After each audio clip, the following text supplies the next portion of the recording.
Attorney. And good to see you, Matt. Thank you for coming. Good to see you, Martin. Thank you for having me. Did you compile anything new? I've got everything. I've got every piece of evidence I have viewed. I've examined every piece of evidence, which includes all surveillance, all body cam footage, and most importantly, the investigative report that was generated and manufactured by the Lafourche Parish District Attorney's Office, according to the data that they obtained. In that report, which is independent of you, when I was going through it and looking at some of these things in it, I think you'll probably go over where they were, because I see you brought a board where you're going to depict where all of them were during the incident, and you have all that information to sort of explain where everyone was at, how fast they were going, what they were doing, all of that. I do. I've got it all here. Okay. Is most of this reports, or do you have actual video? At the entirety of the district attorney's findings, their findings after their own investigation. That's what we're here today to present. Okay. We're going to compare and contrast those findings with the findings of state police, because there's a ton of confusion. People seem to believe that somehow he hit someone in this accident, or possibly even shot through two cars and there was this explosion behind him. I've heard every version possible, but we can show you the version right now. Okay. Sort of describe the video for our audience, what you've seen in the video. Yeah, so what you'll see is in the top left of the screen, you're going to see multiple cars just making their way south to Thibodaux, coming from Vacherie. At some point in time, you're going to see the collision, which we're going to know is vehicle number 2 from oncoming traffic colliding with the vehicle of Mr. Hall. You will see another vehicle come to a stop, and then you'll see Kyren Lacy come to a stop. So as we've seen the video, it looks like the impact happens, and then Kyren Lacy is behind him. How far away was he from there? Well, yeah, that's the beauty of the investigative report that I now have my hands on. We know from data that Kyren Lacy did, in fact, pass 4 cars. There's no disputing that. Further north, Kyren Lacy passed 4 cars. However, he was back in his lane of travel, 92.3 yards. Back in his lane, behind Mr. Hall. At the time of impact, he's 72.6 yards behind the vehicles at the time of impact. Keyword, behind the vehicles. That is not how this story was ever painted. Never. Any part of the district attorney's investigation that talked about Mr. Lacy getting back, I guess we call it, what do you call it, correcting or getting in your proper lane? Sure, he was back in his proper lane according to their data. This isn't my expert. This is the investigation of the Lafourche Parish District Attorney's Office. So I'm here simply comparing and contrasting the District Attorney's Office with state police in this matter, their investigations. And in that investigation, it shows that he was back in his correct lane of travel, 92.3 yards. Before this incident occurred, he was back in his lane. What does the legal law state about where you should be behind? Or I want to say, I thought it was 100 feet. Is that correct? It is correct. Take out the fact here that it's a no passing zone. If it weren't at this time, it's 100 feet. What we know now is he was 3 times legally what he needed to be back in his lane of traffic. Where was everybody involved in this? And I see you brought something that you could visibly show everybody. Yeah, I mean, like I stated, if we're looking at this, and of course this isn't to scale, and I can't draw, but what you see here is vehicle 3. That is Mr. Hall's vehicle. This is another vehicle between Mr. Lacy and Mr. Hall. Okay. This is the gold truck that's referenced in the report. This is heading north. So this is the lead vehicle heading north. And the vehicle that actually collided with Mr. Hall's vehicle, that would be vehicle 2. All right? So through the course of this now, we start investigating and dissecting everything we possibly can. When we do that, we start with vehicle 2, right? So what do I know now about vehicle 2? Vehicle 2 was tailgating, all right? According to the data, again, of the district attorney's office, not me, according to their data, tailgating at 49.6 miles an hour, 0.5 seconds behind the gold truck, 1.5 seconds before the crash. So again, if that did make sense, she is following 0.5 seconds behind this vehicle, 0.5 seconds behind that vehicle, 1.5 seconds before the crash at over 49 miles an hour.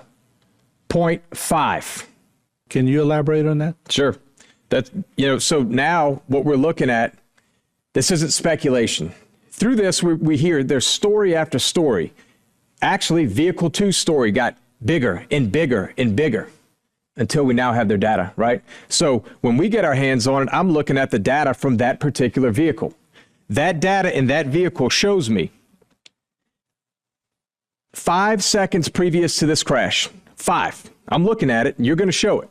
5 seconds previous to this crash, she maintained a speed of 49.6 miles an hour, never activating the EBS system until 0.5 seconds before the crash. Why is that important? Because if your story, which we'll get into, keeps getting bigger and bigger, and you had all this time to see the gold truck, in her words, stomp on their brakes, slam on their brakes, come to a stop, veer off the road. I see another vehicle approaching. I see the Charger approaching. Well, my question to you now becomes, how did you see that vehicle approaching, or him stop, or him slam on his brakes, yet your data says you never touched your brake prior to 0.5 seconds before that crash? I'm looking right now, so are you, at the last 5 seconds according to her. Her car's black box, not mine. Not my expert. That's her core. So if you're going to tell me a 5 to 10 second elaborate story, it needs to make sense. And when you have the data, not only doesn't it add up, it's not possible. Notice on there, Martin, it says 75 degrees, right? You turn 75 degrees to the left all of a sudden. That's what happens when you tailgate. Now, interestingly enough, this vehicle was actually, when this woman was in the ambulance, they issued her a ticket, all right? You know for what? Take a wild guess. Following too close. Data from the district attorney's office tells me you're traveling 0.5 seconds at 49.6 miles an hour, 1.5 seconds before the accident. That's not tailgating? That's not following too close? Of course it is. Ticket was taken away. I'm looking at the data, and I'm learning some new things here. So the 75, the steering input at 75 to the left. That's correct. Any indicate that, I would guess 75 on a scale of 100, that's a pretty hard turn to the left. It's a very hard turn to the left. The gold truck, the lead vehicle in oncoming traffic, who, by the way, is probably one of the two most important witnesses in this entire case. We know now that 2.99 seconds prior to him pulling off the road, he was traveling 28 miles an hour. 28 miles an hour. Now, you're going to hear his statement in a little while, and it's going to all make sense. But let's be very clear right now for the intent and purposes of what we're doing. There are two vehicles that we're talking about right now that are traveling north. The second vehicle in oncoming traffic, which is Vehicle 2, their data says she is tailgating. She is 0.5 seconds at 49.6 miles an hour, 1.5 seconds before the crash. And you saw her data, 50.3 to 49.6. Yeah, so she stayed at 49.6 until 0.5 seconds, and then... There's a variation of less than a mile per hour. Yeah. It's 0.7, I believe. Right. Did she give any police report or anything? Oh, absolutely. So... Let's talk about that a little bit. Yeah, we will. This particular individual, and for purposes of this report, I'd like you, Martin, this is page 9, if you could follow along to make sure I'm not misquoting a single thing. All right. All right, I'm looking at the investigative report of the district attorney's office. And then here you can see this is their investigator looking at Vehicle 2's statements, and now he's analyzing. He says, upon reviewing the body cam video of the trooper from the scene, the following statement was made by, we'll call her Vehicle 2, right? I just know the truck was stomping on brakes. The other was trying to pass the other car. I was trying to dodge by not hitting him, by coming around. When the trooper asked how fast she was going, she replied the speed limit. He next says, I reviewed the recorded interview and the written statement from Vehicle 2 while she was in the hospital on January 3rd, 2025. Below is a synopsis of that interview. And at very first it says, all I can see is that a car is coming this way and the car in front of me. Right before the crash, I'm looking at the pickup truck in front of me. That's all they see for the moment. I'm eating my Funyuns. I got in the middle of my lap and I'm driving. I'm listening to my music. All of a sudden, I see the car get in the other person's lane. The truck, end quote, steps on his brakes. First, so it slows down, but then he does it again, and this time it's really hard. That's when you can see on the other side the car is trying to get back over. But before you can get over, the truck stops in the middle, like on the brakes, hard. There's another car that runs damn near into the pole. It's either I run into him or I try to get out the way, so I'm trying to get into the dollar store parking lot. Then the other car just comes and slams into me. The trooper asked Vehicle 2, whenever you're looking forward or the car's in front of you, they swerve off to the right before you make your left, or are you looking at a green Charger coming at you? Or, in end of quotes. Vehicle 2 responded with, the green Charger came, and then the car behind me, behind them, the truck, the van, whatever. The trooper does not ask any further follow-up questions to get a better understanding of what she was saying for this answer. Now remember, I'm reading what the investigator's saying. Mm-hmm. When Vehicle 2 states the truck stops in the middle of the road like on the brakes hard, this statement indicates that the gold truck stopped in the middle of the lane and not, in quotes, swerving off to the right. This would also show that Vehicle 2 would have steered to the left to avoid contact with the gold truck and not Kyren Lacy. During this interview with the trooper, Vehicle 2 made several statements that do not match the submitted report or written statement. Instead of questioning Vehicle 2 for more details, the trooper attempted to recap what she was saying, which seems to contradict her statements. While doing this, the trooper is the first to talk about the gold truck swerving off to the right.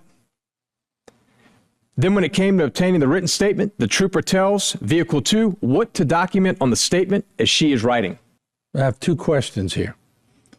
One, I'd like to know more about the statement that she made to the trooper. The other one would be, do we have any data on the gold truck? 2.99 seconds before the gold truck eases off to the road. Okay. Eases off of the road. Right. He's traveling at 28 miles an hour. Right. That all is in this report. Yeah, that's my question. You watch someone slam on their brakes. You watch them stop. You watched a car chart coming at you in your lane of traffic, but you never thought to just tap the brakes? Really? No. Data is accurate. The black box is accurate that says that you never touched your brakes. You never touch your brakes in the last 5 seconds until 0.5 seconds before the impact. That's their data. It's not mine. Proceed. What did you find out after that? So what I was curious about here, most importantly to me, in terms of the oncoming traffic, right? So I'm looking at that gold truck. I want to know what they said, when they said it, what were the circumstances, how did this come about? And this is where it really starts tying together, right? The gold truck, they end up getting a statement from this individual. There's two of them. The very first one, what I noticed on the body cam was that the conversation was going on for 4 minutes and approximately 30 seconds prior to the body cam being activated. And of course, when the body cam's activated, I don't know what you said those previous 4.5 minutes, they end up at this individual's house to obtain a statement. I want to play right now how that statement started. Okay, let's roll that in.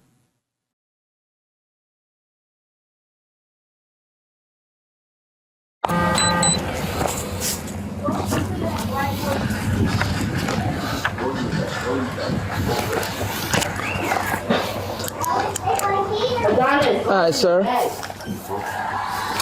So, look, don't worry about filling any of this top information, like your name, your address. Don't worry about any of that. Just right here, if you could, I'll just have you write exactly what you saw. Just make sure to include, where you were. I don't even know what the name of that highway. It's Highway 20. Highway 20. You know, that you just. All right, me and my wife gonna figure out right quick. Okay, just make sure you add in there that you had to slam on your brakes and the brakes, like, you know, you had to slam on the brakes to avoid that charger and the brakes locked up to avoid that charger. That's. I ain't skid mark or nothing, but I wasn't even going for it. That lady in the back of me, she didn't saw what was happening. That's how she called that wreck. She was running in the back of me. She pulled on the other side, and that's not in it. So, but the charger was coming right at you, Right, correct? right. And that's why you had to Head slam on on your with brake, head on with you. So yeah, just make sure you include that, and that's very important because we're trying to locate this charger right now. So just include that in the statement, and I'll read it over, and then I'll be out of here. In that video, you can clearly hear the suggestive nature indicating that I need you to say that you had to slam on your brakes and you had to avoid a charger. Okay, just make sure you add in there that you had to slam on your brakes and the brakes, like, you know, you had to slam on the brakes to avoid that charger and the brakes locked up to avoid that charger. That's. But then you hear Gold Truck, the witness who's the Gold Truck, what he says. And he says verbatim. I ain't skid mark or nothing, but I wasn't even going for it. That lady in the back of me, she didn't saw what was happening. That's how she called that wreck. She was running in the back of me. She pulled on the other side, and that's not in it. I didn't skid marked or nothing because I wasn't even going that fast. That lady in the back of me, she didn't see what's happening. That's how she caused that wreck. She was going to run into the back of me, and she pulled into the other side.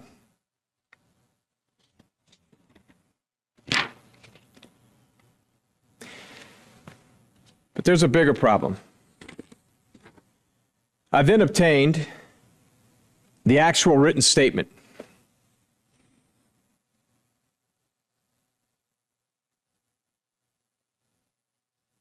And this is from the Gold Truck. This is the Gold Truck. Now, after the statement we just went through, notice I've obviously redacted names, addresses, and the cell phone number in fairness to the individual who is Gold Truck number one in oncoming traffic. See, the problem with that statement is it is in direct contravention to what was said minutes earlier. It's not written by him, and where it says signed, it's not signed. It's refused. But you see, when I have a witness who is the most critical, and he's telling you, I wasn't traveling fast. We know now that he wasn't. The data shows 2.99 seconds before that he was traveling 28 miles an hour. The data shows that. Now he corroborates that. And he goes on to say, I didn't even make a skid mark. That woman behind me, she caused that accident. And you give me this statement that is refused? I got a problem. I got a problem with that. A big one. What he's saying is she had to avoid hitting him. Mm-hmm. He specifically stated she caused that accident, but I've got an affidavit for arrest warrant right here. Nowhere in here does it say anything that you guys just saw on body cam. To the contrary, about that vehicle, it says the Gold Truck took evasive action by emergency braking and driving off the roadway to avoid a head-on crash. But you just heard he said, I wasn't even going fast. I didn't even skid mark. So what emergency braking are we referring to here? And what the hell was the point of this report? That is complete opposite. I would expect that you'll show this to where they can read what was said versus what was written just minutes earlier. Just make sure you add in there that you had to slam on your brakes and the brakes, like, you know, you had to slam on the brakes to avoid that charger and the brakes locked up to avoid that charger. That's.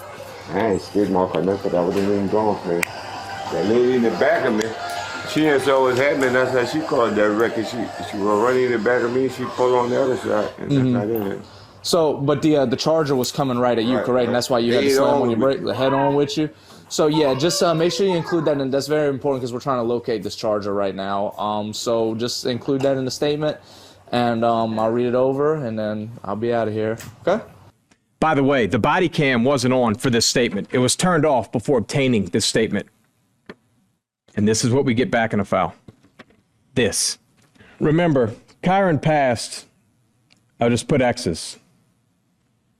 This is where Kyren passed, right? He comes here, he passes. He gets back in his lane. Don't you know that one of these witnesses that's in this package actually says in his statement that the Charger passed through the vehicle of Mr. Hall and the gold truck and vehicle 2, and then they collided. I can't make this up.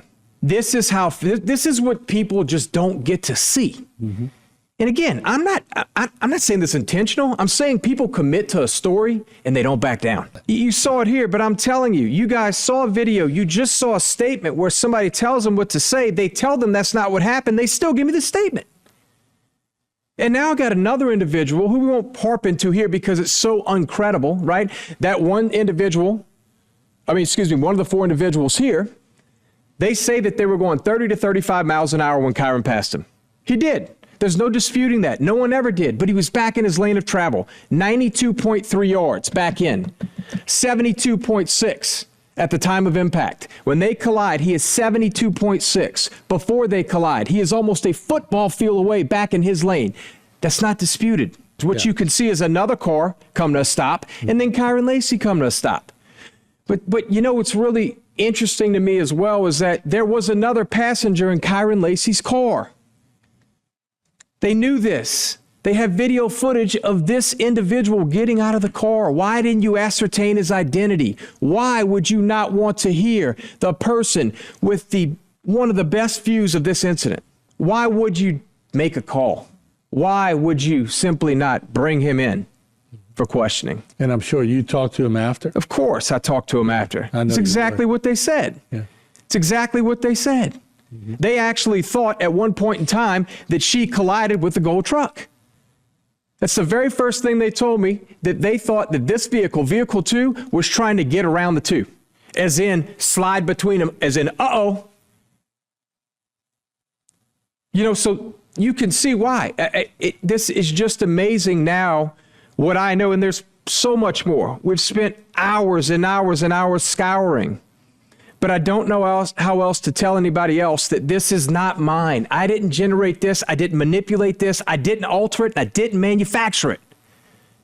I received it from the district attorney's office. I then did my job, and I compare it to the report and the investigation of state police, and it is drastic.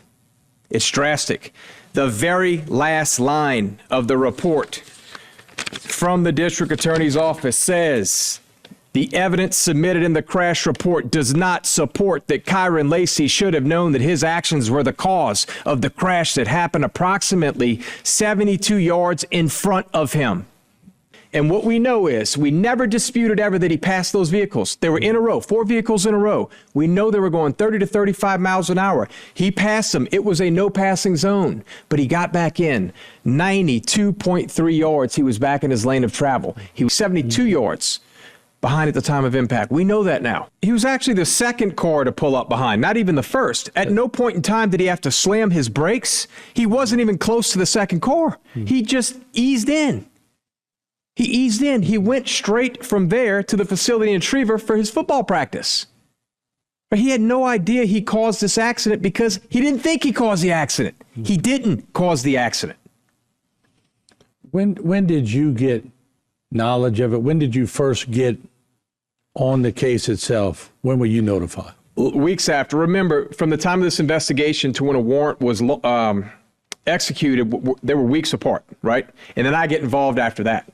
Mm-hmm. By the time I get involved, he's already charged with this. So that's a circumstance that I inherit. Right. But, you know, you hear things, you keep your eyes open, you keep your ears open, and you listen, and something wasn't passing the litmus test here. So, you know, when you look back on this and you see actual data that's not mine, that shows these types of things, and you go as far as a witness saying he split between 2 vehicles and then there was this spontaneous combustion, it truly should open some eyes, right? That is not even close to what happened. As you started your discussion with Kyren Lacy, and look, once again, we'll talk about Mr. Hall later in the program because we're not avoiding talking about a veteran, but I want to stay on point here just for a second. when you're talking to Kyren Lacy and he's saying, Matt, I wasn't involved in this. What was his mindset like at the time? It's horrible. Look, man, you got a young kid that's getting assassinated on public media, social media, and you move as fast as you can with what you have, right? But there was a defining point for me in this whole situation that I knew he wasn't joking. And he referenced things in football fields. And I know it's easy to look back and say, oh, I bet he never said that. He's deceased now. BS. I'm telling you now what he told me. He said I was a football field. A football field is how he compared things, right? So he's saying when he got back in his lane of traffic, I know I was a football or even a little over a football field over by the time I'm back in my lane.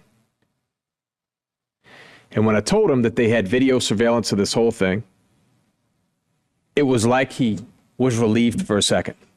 Because I think in his mind, he thought that, which most did, most people that I talk to think that he actually hit the vehicle or he barely got past him and then they collided. That was the narrative that I heard the most. Mm-hmm. So in his mind, at least he's looking at this going, okay, somebody can show I was actually watched this accident. I saw it.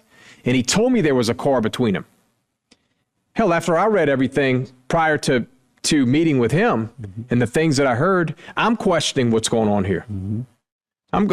Did he just get through and take off like they suggested? You and I read reports earlier. We're looking at all news reports where they say he actually collided with a vehicle. They did. They actually said he fled a scene. They actually said he came back to the scene. Do you know how preposterous that is?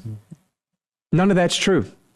And he sure as hell never split the difference and barely got through, and then there was some big explosion. That's not what happened. Kyren Lacy passed 4 vehicles. There's no question, in a row. Nobody ever disputed that. But it's now undisputed that he got back in. 92.3 yards. Now, interestingly enough, the report indicates that at 120.4 yards, he was already entering back into the lane, right? The reason they reference that is they say in this report, the district attorney's office, their investigation yielded that at that time, Kyren and vehicle number 2, all right, 1.5 seconds before the accident or 120.4 yards apart. So it said 120.4 yards, not feet. All this is yards. This is not feet. It's a big difference. The only footage we have discussed, you and I today, is what's legally required when you pass a vehicle. 100 feet. You have to be back in your lane of traffic 100 feet. He was over 300 feet. I'll be the first to admit that particular law does not say when you're in a no passing zone. Mm-hmm. Be clear. He passed 4 vehicles in a no passing zone. Mm-hmm. Never been disputed. Not once. Right. Did I ever dispute that or anybody else? But the big narrative spun was, and this is very important, that he was actively passing at the time of this accident. That is extremely important. We know now that is 100% false. In the conclusion of the district attorney's report, what page you on? I'm going to follow it. This is on page 12. Yeah, let me get to 12 here. Okay, go ahead. They state in here that they gave the impression that Kyren Lacy was actively passing vehicles when the crash occurred, which is incorrect. He did pass 4 vehicles, but was back in the southbound lane before the crash occurred. And now we know, according to this data, that was 72.6 yards, as it's stated in this report. I think at one point while we were talking, you indicated to me that Kyren was very close to being vindicated on this matter. Can you talk a little bit about that? Yeah, so in my opinion, I had a very good idea of enough started adding up to me to know that there were holes all over this thing, right? So it's the policy of the Lafourche Parish District Attorney's Office that all homicides go to a grand jury. We were nearing that grand jury, right? Where all of this was coming out. Everything I'm telling you now is going to be presented to a grand jury in a fair, neutral, and impartial manner. Mm-hmm. So, in my opinion, this never survives a grand jury. Never, ever survives a grand jury. We were 48 hours from that. from this report getting to the grand jury, right? So it is the process. They moved it as quickly as they could. And by that, I just mean, it was done just like, which is the right thing to do, like every other case. It was done fair and square where, look, we have a homicide. We have to go through this process. The only promise that Ms. Russell made to myself and civil counsel for Mr. Hall was that she would complete the investigation and immediately set it for grand jury out of fairness to both. And she did that. She did exactly what she promised she would do. Insofar as an investigation, we had no idea what a result would be on her end. No clue. Mm-hmm. We just knew it was being done. They didn't sit on it for, some amount of time. They worked it thoroughly, but in the time manner that they could. And they set it for grand jury just like they promised. So we couldn't have asked for more from a office who has always been and will always be just extremely fair, right? That's all you can ask for. There's no fault on their part. There's certainly no fault whatsoever on the part of Mr. Hall. That's a wonderful family. Believe me, it's not easy for me to get up here right now. There's a man who passed away other than Kyren Lacy, and his life was just as important as Kyren Lacy. And that was one thing I regretted, and I would tell the family that I didn't spend enough time talking about Mr. Hall. He's deceased, and just that's paying our respects to their family too, because they're grieving, and naturally they're going through a lot of turmoil too. But of course, I guess what we're looking for on this show is, and I think everyone would want it. I don't care what side you're on. You just want the truth. I just want the accurate truth, right? What one thing, and I hate to, in fact, I'm not going to harp on it again, but you're right. That's all we're after here is a better picture of the truth. That's it. Never what do you get me up here to try and put a black eye on state police. Look, man, these guys got a tough job. Mm-hmm. Tough job. There's some excellent, wonderful individuals, more than I can ever imagine, actually. I enjoy working with them. That's not my point here. But I hold myself accountable. I hold everyone that I come across accountable. They get no pass from me either. That doesn't mean they're bad people, right? That's not what we're here to say. That's not what I'm saying. I've never said that. I never will. I'm simply here to compare and contrast. Now, the findings of the Lafourche Parish District Attorney's Office versus the findings of state police. We have a vast difference. Let me go a little step further, because I want to go to Houston a little bit, because, there, and again, if you watch Facebook or you listen to social media, you're going to get 20 different reasons why Kyren Lacy took his life. And I'm going to go out on a limb, because I figure you probably know the truth on this matter. Is there anything that you would like to set straight about the Houston part of this story?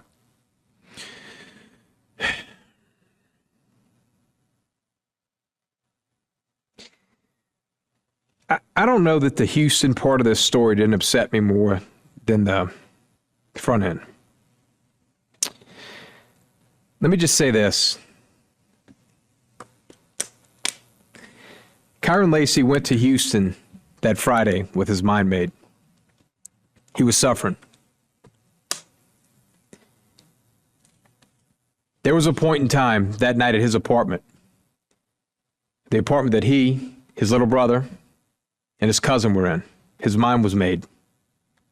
He wanted the keys to that vehicle to, I don't know how to say this, to take his life. Yeah.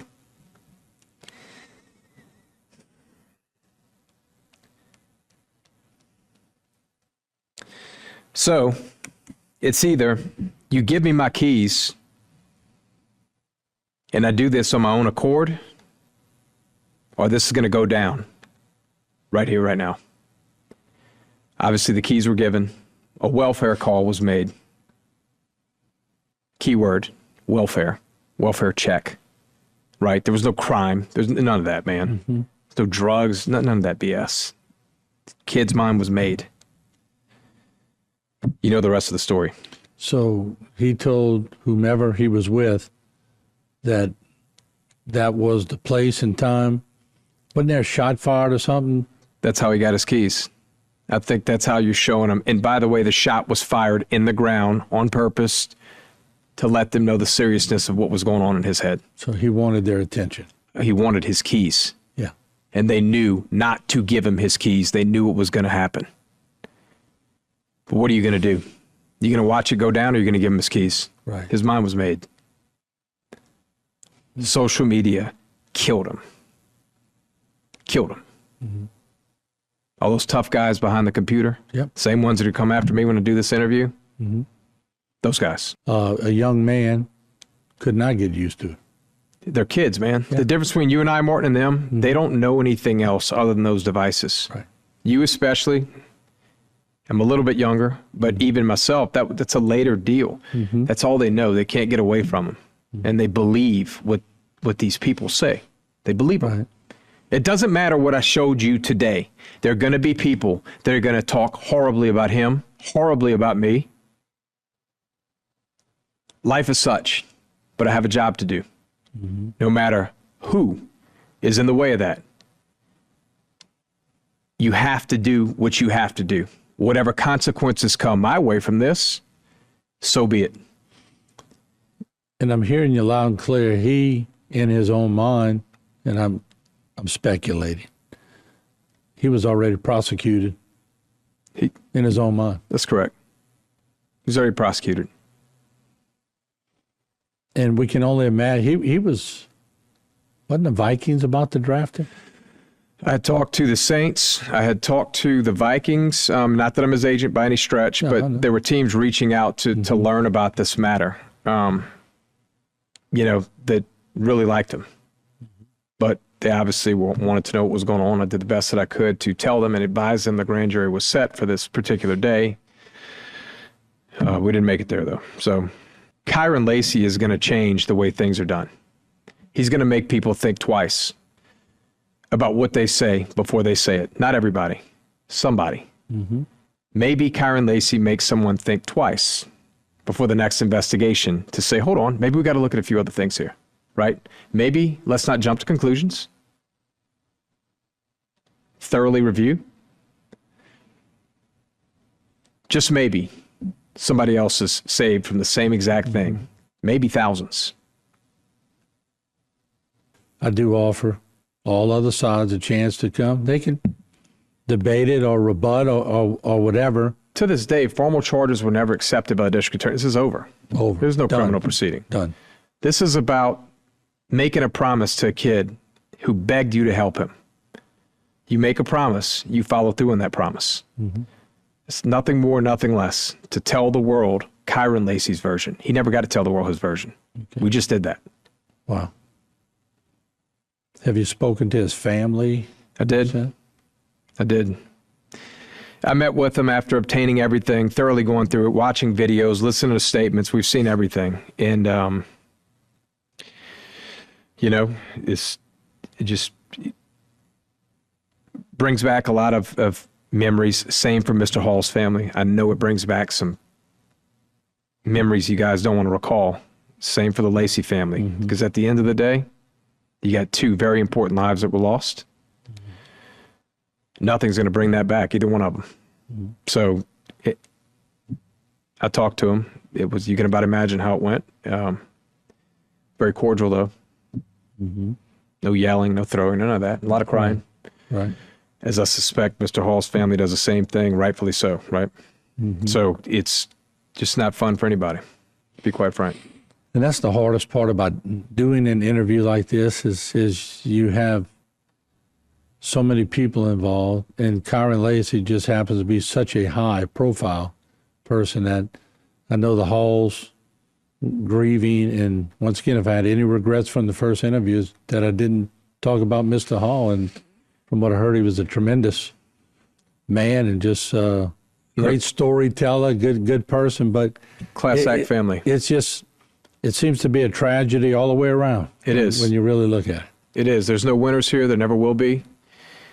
The class that Mr. Hall's family has exhibited has been tremendous. I know it's hard, but truly appreciated. Yeah, and hopefully this can find some kind of space where truth is always the best aspect of people coming forward. And I think you hit the nail on the head when you talked about the state police too, because I've worked with them for 42 years, and their desk, they come every week to do news stories, and we always want to be careful on this news desk that we don't say something that sort of depicts the whole deal as being the whole state police or the whole district attorney's office or anything like that. We want to sort of categorize things. There's no question, man. There's nothing easy about it. You and I talked about it, not that it had anything to do with this. We talked about Frank Bason earlier. What a stand-up class act, right? Yep.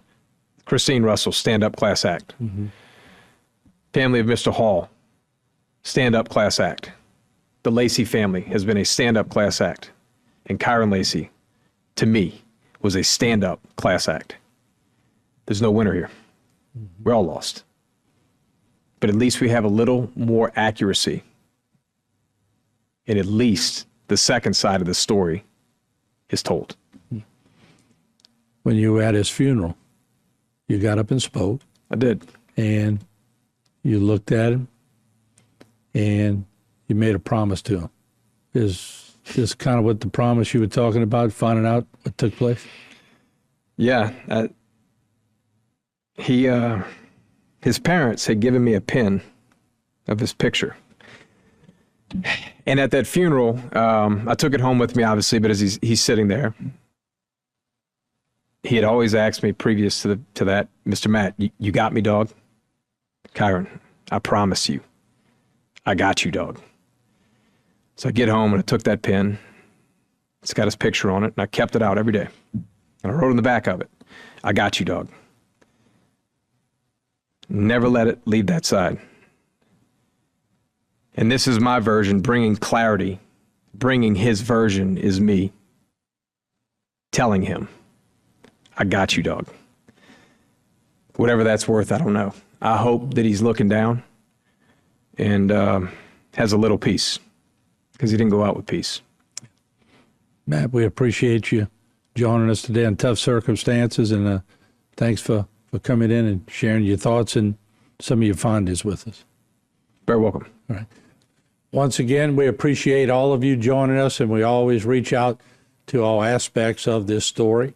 And of course, if you are on the Hall side of the story and you have a representative you would like to come on, or state police or the district attorney's office, please give us a call, and we'll be glad to hear your side of the story and bring you on by your time. We appreciate it. Once again, we appreciate Matt coming on and sharing what he has found out in his investigation of the matter. Thank you for joining us, and take care. This segment